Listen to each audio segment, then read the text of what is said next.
Bab 376. Suasana dalam perjamuan itu hikmat karena tekanan Dong Huang Baizi membuat semua orang terengah-engah. Jue Tian melanjutkan, Yang Mulia, mungkinkah alam tanpa kekosongan sengaja menekan keluarga Dongfang? Apakah karena keluarga Dongfang terlalu kuat? Apakah ini alasan mereka dijebak? Keluarga biasa tidak akan tahu tentang hal-hal ini. Rahasia ini hanya diketahui oleh alam tanpa kekosongan dan 5 keluarga bangsawan. Pertanyaannya, bagaimana pria ini tahu? Dong Huang Baizi langsung teringat Yehua karena dia ingat pernah menceritakan hal ini kepada Yehua. Melihat gadis di sampingnya, dia juga anggota keluarga Dongfang. Dulu, ayahnya membunuh semua pria dan membiarkan wanita dan anak-anak hidup. Dong Huang Baizi merasa kehilangan. Ia bahkan belum lahir saat itu, tetapi ia sedikit mendengarnya. Mungkinkah itu rencana jahat terhadap keluarga bangsawan sebelumnya? Tapi apapun yang terjadi di masa lalu, wajah hari ini telah hilang. Brengsek, suamiku, kemarilah. Ada yang menindas istrimu.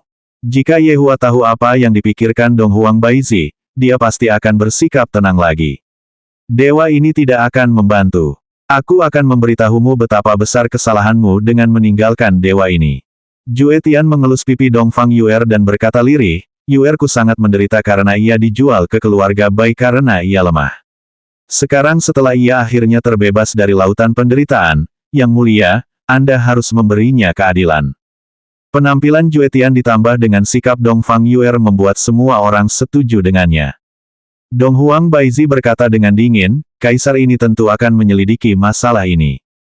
Yang Mulia bijaksana, saya yakin keluarga Dongfang tidak akan lama lagi terbukti tidak bersalah. Kata-kata Jue Tian membuat Dong Huang Baizi sangat marah dan tak berdaya. Chu He tiba-tiba berteriak, betapa polosnya. Jangan coba-coba menyesatkan Yang Mulia. Yang Mulia, asal-usul orang ini tidak diketahui. Kata Duan Hou. Jue Tian berkata dengan acuh tak acuh, Yang Mulia, saya menantu keluarga Guan. Guan Tong. Keempat kepala keluarga lainnya menatap Guan Tong seolah bertanya apakah dia bersamamu. Pertama, saat kematian putranya dan kehancuran pernikahan. Keempat kepala keluarga itu marah. Guan Tong ini meminta menantunya untuk membuat masalah bagi mereka. Guan Tong, apakah dia menantumu? Tanya Dong Huang Baizi. Guan Tong ragu sejenak, lalu berkata, dia adalah pacar gadis kecilku. Jue Tian berkata dengan lembut, ketika Yanxin melahirkan anakku, akulah yang secara alami akan menjadi menantunya. Setiap orang tak tahu malu. Aku belum pernah melihat orang yang begitu tak tahu malu yang memanfaatkan putri keluarga bangsawan untuk menaiki tangga karir. Bahkan Dong Huang Baizi berpikir bahwa pria ini berada di bawah perintah Guan Tong. Jue Tian menghela napas lega, keluarga Dongfang awalnya memiliki barang ini, dan sekarang, bertahun-tahun kemudian, barang ini jatuh ke tangan keturunan Dongfang. Rasanya wajar saja kalau dia mencalonkan diri untuk keluarga bangsawan, kan? Yehua senang dengan penampilan Jue Tian. Dong Huang Baizi marah. Menurut cerita ini, alam tanpa kekosongan menjadi kekuatan jahat yang menindas yang kecil. Jika dia setuju, dia akan kehilangan mukanya. Ini seperti meninju wajah sendiri. Namun, dia dapat mengesampingkan mukanya, jika menyangkut alam tanpa kekosongan. Dong Huang Baizi menatap Jue Tian dengan dingin, dan berkata keras-keras, gadis ini mencalonkan diri untuk keluarga bangsawan. Tentu saja, Yang Mulia, dia mencalonkan diri untuk keluarga bangsawan. Jue Tian cukup menghormati Dong Huang Baizi, membuatnya merasa sedikit nyaman. Yehua melihat sudut mulut Baizi berkedut, dan dia hampir tertawa. Dong Huang Baizi berkata dengan suara berat, baiklah. Kaisar ini akan membuat pengecualian dan mengizinkannya. Orang-orang yang hadir menghela napas lega. Mereka tidak menyangka akan terjadi titik balik seperti ini hari ini. Alam tanpa kekosongan membatalkan kualifikasi 2 kandidat. Akhirnya, ia menerima 1 kandidat lagi menggunakan benda suci yang hilang.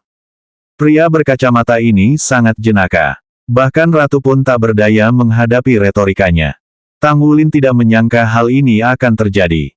Ia praktis membuatkan gaun pengantin untuk orang lain. Bai Cixin juga tidak menyangka hal ini akan terjadi. Ia akan menduduki posisi keluarga bangsawan, tetapi diganggu oleh Tang Wushuang, dan orang ini muncul lagi hari ini. Persis seperti belalang sembah yang menangkap jangkrik tanpa menyadari keberadaan Oriole di belakangnya. Sungguh licik. Jue Tian menangkupkan tangannya dan berkata, "Yang mulia bijaksana. Sebuah kekaguman bagi saya. Bisakah Anda mengumumkannya sekarang?" Pengumuman. Penonton tidak mengerti apa yang dia bicarakan. Yukuan berkata dengan suara berat, "Kita perlu melakukan evaluasi kekuatan dan properti untuk mencalonkan diri menjadi keluarga bangsawan." Jue Tian mendorong Dongfang Yuer di depannya dan berkata, "Yang mulia, dia orang biasa dan punya kartu bank biasa. Kartu itu berisi ribuan yuan yang dia hasilkan dari pekerjaan paruh waktunya." Ia melanjutkan, "Itu saja evaluasinya, lagi pula, dia tidak punya pesaing lagi." Hati semua orang terguncang. Apa yang dikatakan pria ini benar. Keluarga Tang dan Bai didiskualifikasi, dan keluarga Xiao dihapuskan. Semua pesaingnya sudah tidak ada lagi. Siapa lagi yang akan mereka lawan? Mereka adalah keluarga bangsawan standar. Benar, kau hebat sekali. Dong Huang Baizi kesal pada Jue Tian. Meskipun tidak ada bukti, Dong Huang Baizi merasa bahwa ini adalah orangnya Ye Hua. Sekalipun Jue Tian bukan orangnya, Ye Hua tetap harus menanggung kesalahannya. Ini benar-benar tidak masuk akal, tetapi wanita memang punya sifat tidak masuk akal. Disinilah Ye Hua salah perhitungan. Terima kasih atas pujiannya, Yang Mulia. Saya tidak berani menerimanya. Dong Huang Baizi memberi isyarat kepada Yukuan untuk mengumumkan berita tersebut. Yukuan juga sangat bingung, tetapi ia tetap harus mengumumkannya. Dongfang Yuer, kemarilah. Yukuan berteriak. Jue Tian berbisik, "Yuer, pergi." Jue Tian, terima kasih. Dongfang Yuer terharu. Inilah pria yang benar-benar peduli padanya. Jue Tian berbisik, "Tidak, terima kasih, aku akan menggertakmu saat kita kembali malam ini." Dongfang Yuer tersipu dan bergegas maju. Yukuan berteriak, "Mulai hari ini, keluarga Dongfang akan menjadi keluarga bangsawan ke-6. Patriark Dongfang Yuer akan menikmati semua hak keluarga bangsawan." Dongfang Yuer mengulurkan tangannya, dan benda suci, Maun Pers, perlahan melayang ke tangan Dongfang Yuer. Dong Huang Baizi, yang tidak ingin tinggal lebih lama lagi, berkata dengan dingin, "Pergi." King Ya menatap siswi itu dengan lega. Setidaknya tidak akan ada yang menindasnya lagi. Ia tidak tahu bahwa Dongfang Yuer ditindas oleh Jue Tian setiap hari. Dongfang Yuer juga melihat kakak perempuannya dan ingin mengatakan beberapa patah kata, tetapi dia tidak berani berbicara. Dongfang Yuer telah menjadi keluarga bangsawan ke-6 di utara. Meskipun ia tidak memiliki kekuatan, ia memiliki semua hak yang seharusnya dimiliki keluarga bangsawan. Banyak patriark akan datang untuk menjilat, dan Jue Tian akan bertindak sebagai wali. Lagi pula, Dongfang Yuer murni dan baik hati, mudah ditipu. Misalnya, ia ditipu oleh Jue Tian. Gadis yang bodoh.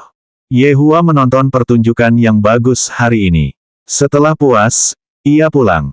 King Ya dan Dong Huang Baizi tidak naik transportasi pulang karena suasana hati mereka sedang tidak bagus. Dong Huang Baizi, yang kembali ke asrama alam tanpa kekosongan, mulai menghancurkan barang-barang di dalam kamar, sementara King Ya hanya bisa menyaksikan tanpa daya. "Bajingan, tak tahu malu, aku kehilangan muka hari ini." Dong Huang Baizi kehilangan kesabarannya. King Ya dengan hati-hati membujuk, "Baizi, jangan marah, lain kali bersiaplah." Bab 377. King Ya, jika hari ini permainannya Ye Hua, kita akan kalah. King Ya terkekeh, jika tebakanku benar, Ye Hua ada di balik semua ini. Kali ini dia sangat bijaksana, tidak meninggalkan jejak apapun. Bajingan Ye Hua, benar-benar merencanakan sesuatu untuk istrinya. Ah, Dong Huang Baizi hampir gila. Baru pertama kali ini dia mendengar cerita tentang seorang suami yang mempersulit istrinya. Sungguh tak tahu malu. Baiklah, kita harus mencari cara untuk kembali bermain. King Ya tidak akan mengakui kekalahan begitu cepat. Meskipun kedua istri itu tidak memiliki bukti, indera keenam mereka memberitahu bahwa Ye Hua berada di balik semua ini. Bagaimana bisa begitu kebetulan bahwa semuanya terjadi tepat saat mereka melarikan diri dari rumah? Siapa peduli? Itu Ye Hua. Dong Huang Baizi perlahan-lahan mulai tenang. Hatinya membara dengan penuh gairah. Ia belajar untuk tidak meremehkan Ye Hua. Pertama-tama, kita harus mencari tahu alasan Ye Hua melakukan semua ini, kata King Ya ringan, sambil duduk di kursi giok di sampingnya, sementara para pelayan datang membawa teh segar dan buah-buahan. Dong Huang Baizi mendengus, dia hanya ingin kita kembali. Ini hanya salah satu alasannya. Apa yang dia lakukan hari ini membuat kami kehilangan muka, jadi kami menundukkan kepala untuk meminta bantuannya. Tebakannya tepat. Lalu apa yang akan dia lakukan selanjutnya? Dong Huang Baizi menghela napas sambil menyesap teh dari cangkirnya, merasa jauh lebih lega. King Ya berkata dengan suara berat, jika tebakanku benar, Ye Hua ingin menggulingkan 5 keluarga bangsawan lainnya. Ah, omong kosong. Dong Huang Baizi berdiri dengan kaget. Lagi pula, kelima orang itu praktis berasal dari alam tanpa kekosongan. King Ya menggelengkan kepalanya, dari masalah keluarga Dongfang, terlihat bahwa Ye Hua ingin membantu keluarga Dongfang menyelesaikan masalah mereka. Jadi, kita bisa menyimpulkan bahwa Ye Hua pasti telah menemukan beberapa petunjuk. Wajah kelima tetua yang hadir hari ini juga tampak aneh. Dong Huang Baizi bertanya dengan curiga, King Ya, menurutmu apakah kelima keluarga bangsawan itu terlibat? Dan sekarang Ye Hua ingin menggunakan ini untuk menyingkirkan kelima keluarga itu. Saya tidak akan menggunakan istilah bangsawan setiap kali seseorang membicarakan keluarga bangsawan. Kedengarannya terlalu bertele-tele. King Ya mengangguk. Tapi kenapa dia melakukan ini? Dong Huang Baizi bingung. Ini bukan hanya tentang mempermalukan kita. Kita berjuang untuk orang luar hari itu, dan sekarang dia ingin menghancurkan semua pihak yang kita dukung. King Ya tersenyum getir. Tingkah laku Ye Hua seperti anak kecil. Ye Hua ini seperti anak kecil yang belum dewasa. Jika kita membantu mereka, tapi gagal, Ye Hua akan menertawakan kita. King Ya mengangguk lagi. Bajingan, aku akan mencekiknya suatu hari nanti. Baiklah, baiklah, Ye Hua belum berbuat jahat. Dia hanya membantu gadis lemah. Tapi kita tidak boleh berbuat jahat lagi di masa depan. King Ya tersenyum lembut, berpikir bahwa niat awal Ye Hua adalah untuk membantu orang lain dan memberikan keadilan kepada mereka. Kalau saja Ye Hua tahu apa yang ada di pikirannya, dia pasti akan berpikir, dewa ini hanya mempermainkan orang lain. Jangan terlalu banyak berpikir. Lalu bagaimana kita bisa membalikkan keadaan?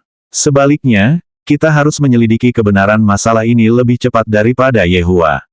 Kita tidak bisa membiarkan orang-orang Ye Hua melupakan keluhan ini. King Ya pernah menjadi presiden sebelumnya, jadi dia tahu cara memainkan permainan seperti ini. Satu-satunya yang tersisa sekarang adalah menjadi lebih cepat dari Ye Hua. Jika Ye Hua tidak mengambil inisiatif kali ini, maka orang-orang tidak bisa mengatakan bahwa alam tanpa kekosongan tidak kompeten. Dan jika King Ya dan Dong Huang Baizi menemukan buktinya terlebih dahulu, maka alam tanpa kekosongan adalah raksasa yang adil dan tidak egois dan akan dihormati oleh lebih banyak orang. Semuanya tergantung pada siapa yang lebih cepat. Namun, faktanya, Jue Tianlah yang paling dirugikan. Ia telah menangani detailnya dengan sangat baik, tanpa meninggalkan bukti apapun. Namun King Ya dan Dong Huang Baizi masih percaya bahwa Ye Hua berada di balik semua cobaan ini. Mereka tidak butuh bukti apapun. Di hati mereka, Ye Hua lah pelakunya. Dong Huang Baizi berpikir sejenak, lalu berteriak, kemarilah. Keluarkan berkas keluarga Dongfang dari masa lalu. Ya, jika keluarga Dongfang benar-benar dijebak, maka kaisar ini tidak akan menoleransinya. Mata Dong Huang Baizi menunjukkan ketegasan. Bagaimanapun, keluarga Dongfang di masa lalu telah dihukum oleh ayahnya. Dan, jika ayahnya salah, wajar saja baginya untuk memperbaikinya. King Ya mengangguk dan berkata sambil tersenyum tipis, "Yah, ini bukan hanya pertempuran melawan Ye Hua, tapi juga untuk menegakkan keadilan." Dong Huang Baizi setuju dengan kalimat ini. Ye Hua berkata bahwa keadilan bisa hilang begitu saja. Jika ada keadilan, bagaimana mungkin dewa ini jahat? Di leisure bar, saat ini, Ye Hua membuka sebotol sampanye dan meminumnya bersama saudara iparnya. Kakak ipar, kenapa kamu begitu bahagia hari ini? Apakah adikku akan kembali? King Yutong menyesap sampanye dan bertanya dengan rasa ingin tahu. Ye Hua mencibir, aku akan senang untuk mereka. Lelucon yang bagus. Cek, kau masih tidak mengakuinya. Aku berharap adikku dan Baizi kembali. Apa yang kau tahu? Dewa ingin adikmu memohon untuk kembali. King Yutong merentangkan tangannya dan berkata tanpa daya, aku khawatir itu akan terjadi padamu, seperti terakhir kali. Hehe, bahkan jika aku harus melompat dari tebing, aku tidak akan mengemis pada mereka. Oke, kakak ipar, kamu hebat, aku usulkan bersulang untukmu. Ding, Yehua menghabiskan seluruh sampannya dalam sekali teguk. Yang mulia, Jue Tian tiba-tiba muncul dari kegelapan, mengejutkan King Yutong. Dia bahkan tidak menyadari kehadiran Jue Tian. Nona King, Jue Tian tersenyum pada King Yutong. Yehua sangat percaya pada kakak iparnya. King Ya tidak tahu banyak hal, tetapi King Yutong tahu hampir segalanya. Terlihat bahwa ia memiliki pandangan yang baik terhadap King Yutong. Ini Jue Tian, bawahan lain dari dewa ini, kata Yehua ringan. King Yutong menatap Jue Tian dan merasa senyum ini palsu. Lebih buruk daripada menangis. Jue Tian, jangan tersenyum, itu benar-benar jelek. Yehua tidak tahan lagi. Jue Tian baru-baru ini mempelajari bagaimana tersenyum menunjukkan kesopanan. Tapi masalahnya, dia sebenarnya tidak bisa tersenyum. Yang mulia, para nyonya seharusnya ragu, kata Jue Tian dengan hormat. Dengan keributan seperti ini hari ini, para nyonya pasti akan curiga. Yehua menggoyangkan sampahnya di tangannya dan berkata dengan santai, dengan kepribadian mereka yang menyebalkan, meskipun tidak ada bukti, mereka tetap akan menyalahkan kepala dewa ini. Mereka mungkin sudah menemukan cara untuk menghadapiku. Yang mulia, kebijaksanaan Anda melampaui Suge. Bawahan ini bagaikan jari kelingking di hadapan Anda. Saya harap Yang Mulia dapat melimpahkan kebijaksanaan kepada kami, agar para bawahan dapat melakukan yang terbaik untuk membantu Yang Mulia. Suge adalah tokoh dalam Romance of Three Kingdoms. Ia digambarkan sebagai seorang jenius militer. King Yutong merasa sangat kedinginan hingga merinding. Siapa Suge ini? Namun, jika Jue Tian menggunakannya sebagai perbandingan, dia seharusnya karakter yang sangat kuat. Oke, saya belum tahu jenis kelaminnya. Saya akan menggunakan dia saja untuk saat ini. Bab 378. Yehua berkata dengan ringan, dewa ini akan memberimu beberapa petunjuk. Terima kasih, Yang Mulia. King Yutong sudah tidak tahan lagi. Obrolan ini sungguh tidak tahu malu. Sekarang, jika mereka ingin menang, hanya ada satu cara. Yaitu mendahului kita dan mendapatkan bukti mengenai pengkhianatan keluarga Dongfang di masa lalu, atau apakah itu semua kesalahan kelima keluarga. Jika mereka sampai lebih dulu, kita akan kalah. Yang Mulia bijaksana, kami tidak dapat dibandingkan dengan Anda. King Yutong, aku tak tahan, bayi ini akan naik ke atas, atau aku akan mati rasa mendengar kalian berdua lebih lama lagi. Jue Tian, mereka punya keuntungan. Baizi bisa menanyakan kejadian tahun itu, tapi kau tidak punya keuntungan seperti itu. Sudahkah kau memikirkan apa yang harus dilakukan? Apa kau butuh bantuan dewa? Jue Tian panik dan buru-buru berkata, Yang Mulia, dengan begitu banyak informasi yang diberikan, bawahan ini tidak berani membiarkan Anda bekerja lagi. Itu akan membuat saya tidak kompeten. Yehua menghela napas lega, kamu cukup bijaksana, dewa ini benar-benar tidak punya ide. Hubungan antara atasan dan bawahan sangatlah rumit. Saat berada di bawah seseorang, Anda perlu memahami karakter atasan tersebut. Sanjunglah mereka ketika saatnya tiba. Tentu saja, sanjungan itu bukan sanjungan, melainkan pujian yang tulus. Lagi pula, Yehua sebelumnya hanyalah kerangka. Jika dia tidak pernah bisa menggunakan otaknya, dia akan gagal. Pergi dan coba selesaikan kasus ini secepat mungkin. Nanti dewa akan menggunakan trik unik untuk mengalahkan mereka sekaligus. Yehua terkekeh. Mereka yang menentang dewa semuanya berduka di neraka. Hanya kalian berdua yang bisa membuat dewa ini mencintai dan membenci. Baik, bawahan ini akan pergi. Yehua mengeluarkan sebatang rokok dan menyalakannya perlahan, dia sedang memikirkan sesuatu. Pada saat ini, suasana di rumah Xiao berubah menjadi gelap, dan bau darah di dalam ruangan membuatnya tampak lebih gelap. Xiao Yi masih belum bangun, terbaring di tempat tidur. Meskipun kemampuan medis Sunan tidak sehebat Song Huang, dia tetaplah seorang ahli. Sekarang setelah dia menggunakan obat ajaib, bokongnya patah. Bokongnya harus dioperasi dan masih butuh waktu lama untuk pulih. Sunan menghela napas dalam-dalam. Suaminya terlalu impulsif. Seandainya orang-orang itu masih di sini, setidaknya luka suaminya bisa disembuhkan. Sayangnya, ia justru mengambil jalannya sendiri, kalau tidak, ia tidak akan berakhir seperti ini.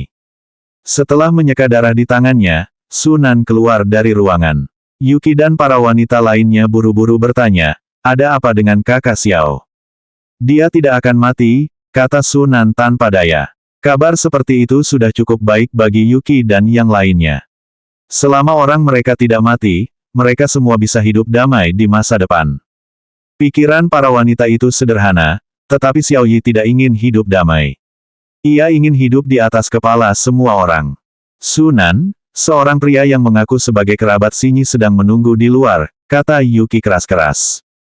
Sunan mengerutkan kening dan berkata dengan suara berat, aku akan pergi melihatnya, sementara kalian jaga kakak Xiao.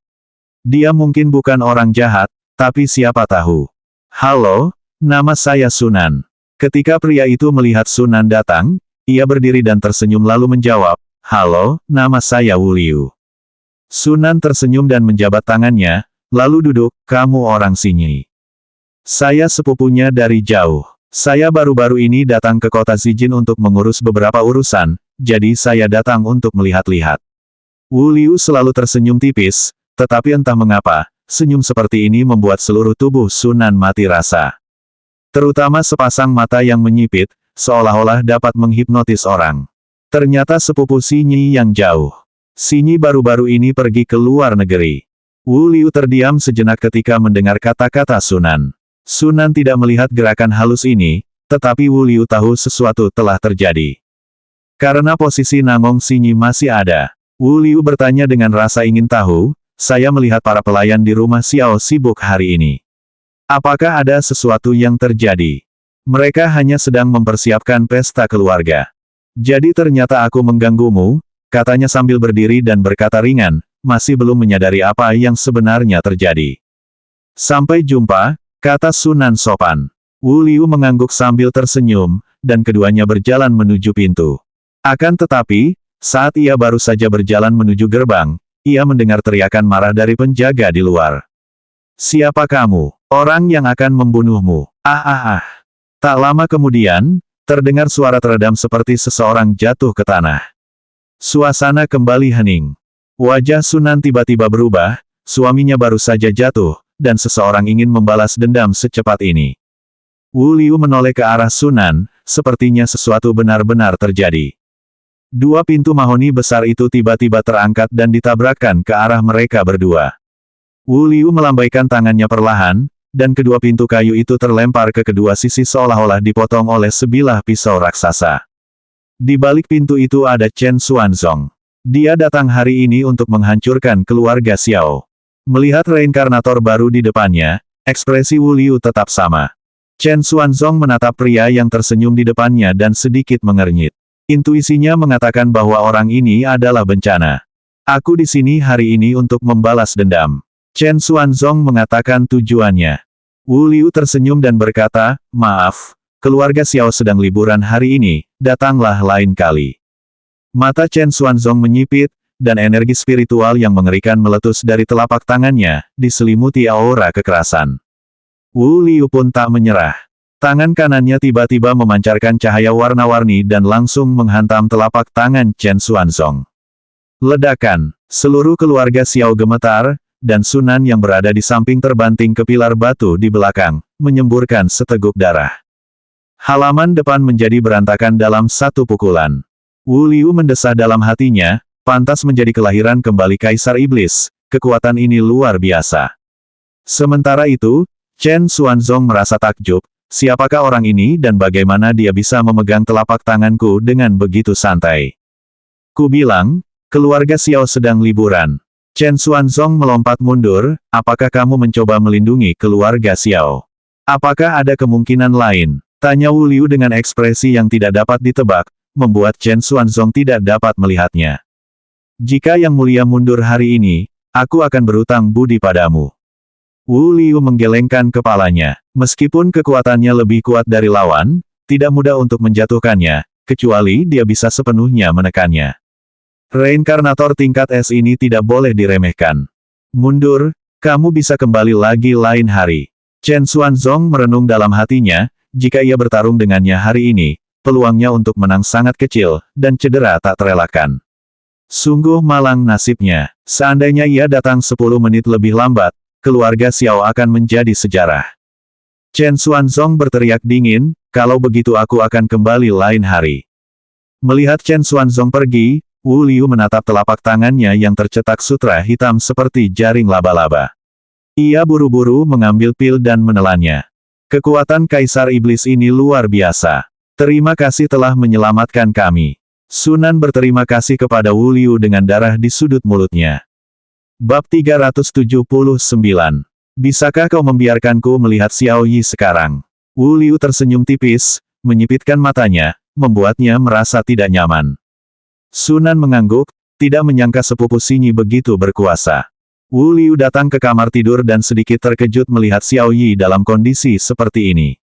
Setelah mengetahui apa yang dialaminya, ia cukup terkejut. Keluarga Xiao Yi tidak memenuhi syarat untuk mencalonkan diri menjadi keluarga bangsawan, pedang Xuan Yuan miliknya dirampas, dan ia pun lumpuh. Untuk seorang kaisar abadi seperti dirinya, lebih baik membunuhnya saja. Setelah terus-menerus bertanya tentang Nangong Xinyi, ia menemukan bahwa ia telah meninggal. Ia dibunuh oleh kerangka berjubah hitam dan ada hubungannya dengan Li Shurbar. Penyihir kematian adalah makhluk yang dipanggil, dan bukan reinkarnator atau regresor, jadi Biro Waktu dan Ruang belum menetapkan levelnya. Tiba-tiba Wu Liu mendapat ide cemerlang. Akhir-akhir ini, perusahaan sedang kekurangan tenaga kerja. Meskipun Kaisar Abadi ini telah kehilangan benda sucinya dan sekarang lumpuh, fondasinya masih ada. Perusahaan ini memiliki banyak jiwa yang dapat membantunya memulihkan kekuatannya.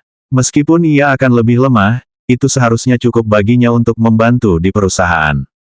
Jiwa-jiwa di dalam kelompok itu terdiri dari para reinkarnasi malang yang lumpuh saat berada di titik terlemah mereka. Meskipun kultivasi mereka relatif lemah, mereka masih berguna. Lagi pula, pada akhirnya, mereka tetaplah seorang kultivator. Tidak semudah itu untuk menjadi seorang kultivator yang kuat. Sunan, percayakah kau kalau aku bilang aku bisa menyembuhkan suamimu dan memulihkan kekuatannya? Aku hanya perlu membawanya ke suatu tempat. Kata-kata Wu Liu mengejutkan Sunan. Dari penampilannya, dapat disimpulkan bahwa dia sangat kuat. Bolehkah aku ikut? Tanya Sunan. Wu Liu menggelengkan kepalanya. Sunan menatap suaminya yang pucat. Ia menyadari bahwa begitu suaminya bangun, ia akan sangat kesakitan. Daripada melihat suaminya kesakitan, lebih baik ia bertaruh. Xiao Yi pasti akan menerima taruhan itu. Baiklah, kuharap kau tidak berbohong padaku. Kalau tidak, aku akan menghantuimu meskipun aku hantu. Wu Liu terkekeh, semua wanita suka mengatakan ini. Sunan merasa gelisah sejenak. Orang ini tampak tenang, tetapi kata-katanya tampak tidak dapat diandalkan. Tepat ketika Sunan memikirkan hal ini, Wu Liu dan Xiao Yi yang berada di tempat tidur menghilang. Setelah beberapa saat, Xiao Yi perlahan membuka matanya. Bayangan-bayangan berkelebat di benaknya. Pedang Xuan Yuan telah hilang, dan ia menjadi lumpuh. Apa gunanya hidup? Apakah kamu benar-benar ingin mati? Xiao Yi terkejut dan melihat sekeliling. Gelap gulita, siapa yang bicara? Dentuman-dentuman, lampu putih menyala satu demi satu. Xiao Yi mengerutkan kening dan menutup matanya.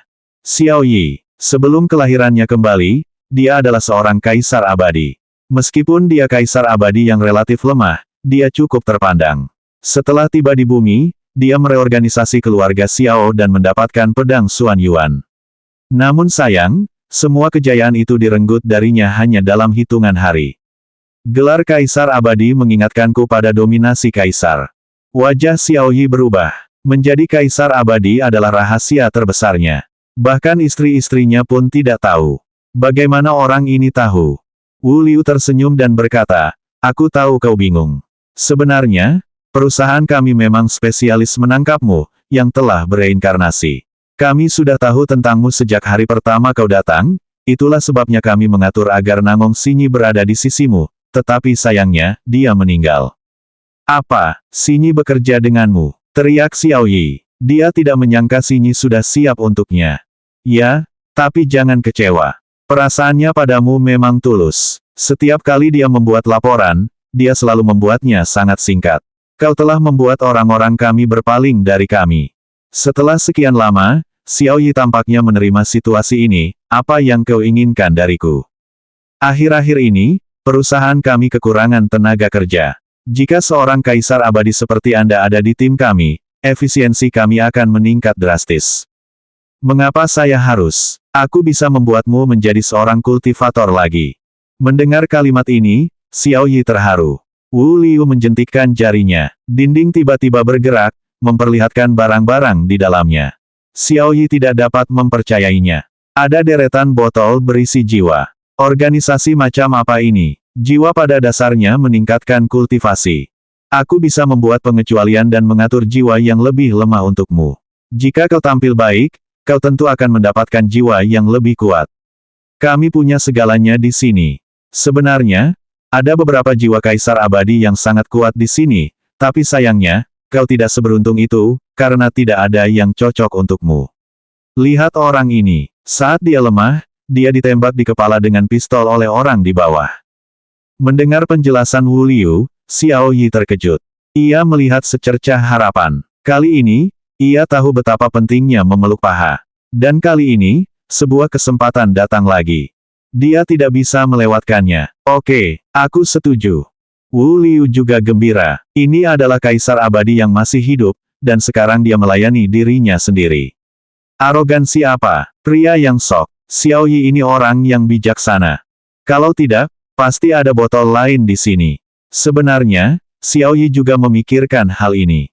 Dia tahu ini masalah penting. Jika dia tidak menurutinya, dia mungkin akan mati. Kita akan menjadi rekan kerja mulai sekarang. Aku senang kau bergabung dengan Biro Waktu dan Ruang. Biro Waktu dan Ruang ini, pikir Xiao Yi, pastinya sangat kuat, kan? Sebulan berlalu dalam sekejap mata. Yehua sedang meluapkan amarahnya, tentang bagaimana kedua wanita ini berjingkrak-jingkrak di atas kepalanya. Apakah mereka ingin melawan dewa ini? Investigasi Juetian sama sekali tidak berkembang. Kecuali jika ada cara luar biasa yang digunakan, seperti menangkap semua orang dan memeras pengakuan. Ini memang cara termudah dan tercepat, tetapi ini bukan yang diinginkan Yehua, karena tidak mengejutkan orang lain. Mereka perlu menemukan bukti yang membuat mereka tidak bisa bicara. Itu akan menjadi tamparan terbaik. Investigasi Dong Huang Baizi juga tidak membuahkan hasil. Lagi pula, sudah ratusan tahun berlalu. Semua bukti telah hilang atau telah dibersihkan, tanpa meninggalkan petunjuk sama sekali. Yehua dan istri-istrinya berada di jalan buntu. Tak seorang pun mau mundur selangkah. Terkadang, ketika pasangan bertengkar, siapapun yang mundur selangkah akan memiliki masa depan yang lebih cerah. Jika tidak, itu hanya akan memperburuk keadaan. Meskipun penyelidikan belum berlanjut, hubungan antara kelima keluarga bangsawan tersebut tampaknya memanas. Hanya dalam sebulan, generasi muda keluarga tersebut telah saling bertikai. Meskipun tidak ada korban jiwa, beberapa orang mengalami patah tangan dan kaki. Ketika alam tanpa kekosongan mendengar hal ini, Dong Huang Baizi merasa kesal dan memerintahkan kelima keluarga untuk berhenti. Sebagai keluarga bangsawan yang baru diangkat, pihak Dong Fang Yuer bersikap rendah hati. Beberapa bahkan tidak tahu tentang keluarga baru ini. Lagi pula, Dong Fang Yuer tidak punya basis mewah atau hubungan dengan orang lain. Dia serigala penyendiri. Bai Cixin meninggalkan kota Zijin dan mengikuti suaminya ke kediaman keluarga Wang di High Ocean City. Di selatan, keluarga Wang masih cukup makmur. Namun, setelah kompetisi benda suci terakhir, nama Wang Dabao tercoreng. Orang-orang selatan memandang rendah Wang Dabao. Ketika Wang Dabao mengadakan 2 jamuan makan, tidak ada tokoh penting yang datang. Keluarga Tang Wushuang juga datang ke selatan. Hilangnya gurunya merupakan pukulan berat bagi Tang Wushuang. Setelah Tang Wushuang datang ke selatan, ia hanya menjalani kehidupan yang riang. Lagi pula, bukan Tang Wushuang yang lumpuh. Keluarga Xiao Yi juga pindah ke High Ocean City. Kini, Xiao Yi memiliki identitas lain. Ia adalah staf Biro Ruang dan Waktu, yang siap sedia 24 jam sehari. Ia menerima 2 misi sebulan. Hal ini membuat Xiao Yi bahagia, karena terasa mirip dengan kehidupan sebelumnya. Namun, masih ada kebencian di hati Xiao Yi, kebencian terhadap alam tanpa kekosongan. Suatu hari nanti, dia akan membalas dendam. Bab 380. Biro Waktu dan Ruang serta para dewa adalah dua makhluk yang berbeda. Yang pertama setara dengan peradaban ilmiah dan teknologi, yang mengelola masalah reinkarnasi dan regresi di antara berbagai alam. Para dewa mengatur dunia yang mereka pilih. Keduanya berbeda, sehingga tidak akan saling bertentangan. Inilah sebabnya divisi ruang dan waktu tidak ikut campur dalam urusan para raksasa. Tentu saja, terkadang mereka ikut campur, seperti Wu Liu yang menggunakan Gui Chengren, tetapi itu tidak penting sekarang, karena dia sudah mati.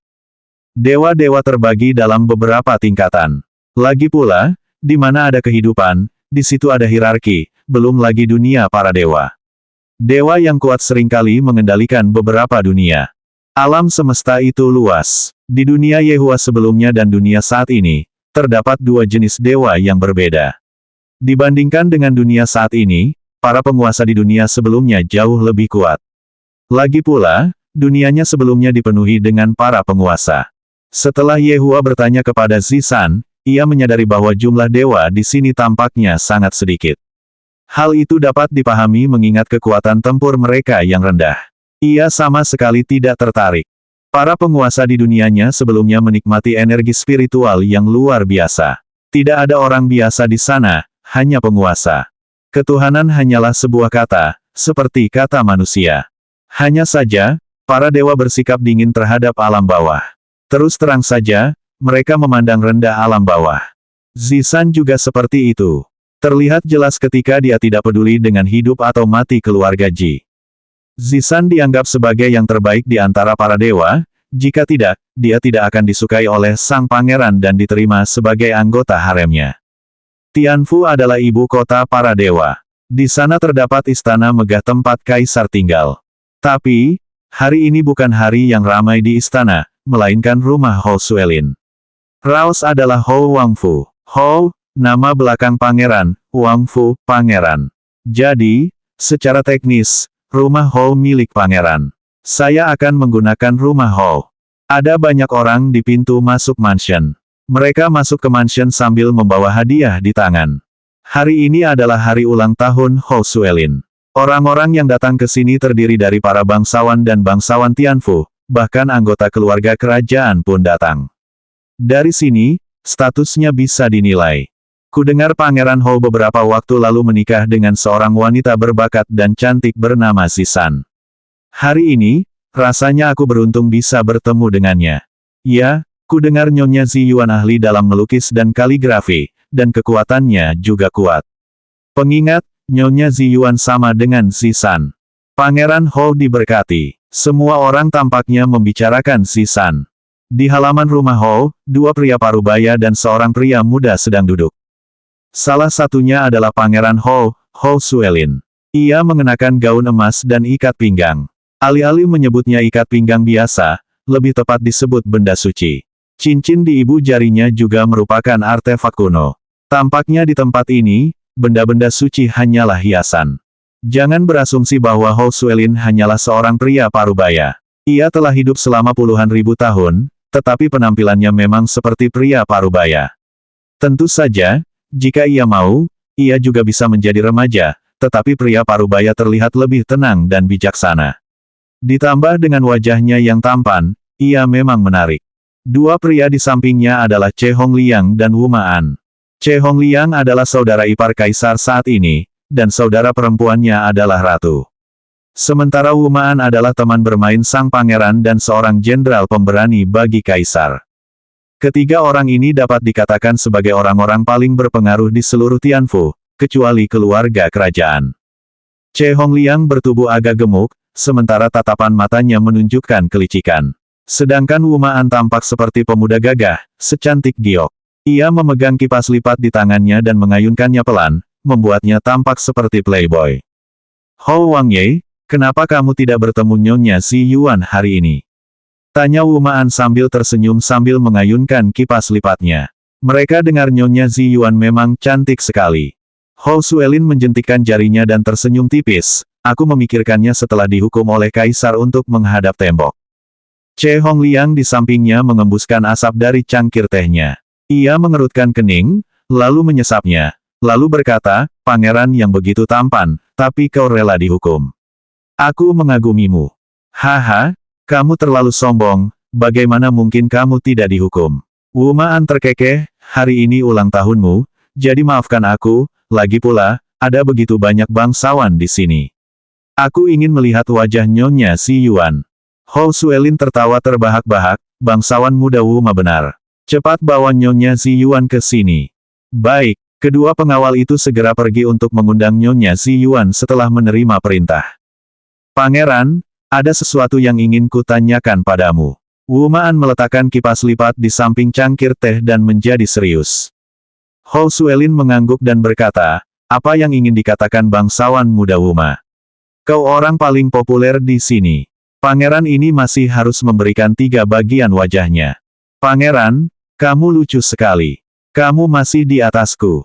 Haha, kalau Tuan Muda Wu Ma ada urusan, bilang saja. Aku pasti akan melakukan apapun untuk membantumu.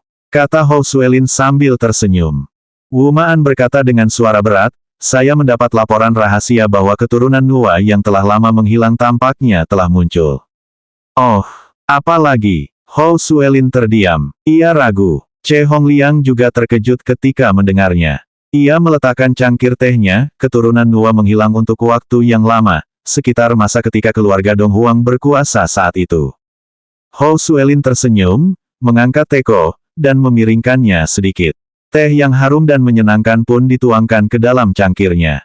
Ya, keluarga Nua dan Dong Huang memang terkenal pada masa itu. Apalagi, para wanita mereka sangat cantik, kata Hou Suelin ringan. Wu Ma'an mengangguk setuju, saya menggunakan banyak sumber daya untuk mendapatkan berita ini. Lagi pula, dunia berada di bawah yurisdiksi Anda. Aku tak percaya ini. Ternyata ada hal seperti itu di wilayah hukum pangeran ini. Hou Suelin terkejut. Mungkin kau takut melanggar aturan, jadi biarkan aku pergi dan memberi tahu Kaisar. Beritahu Kaisar, wajah Hou Suelin muram. Wu Ma'an telah melampaui batas.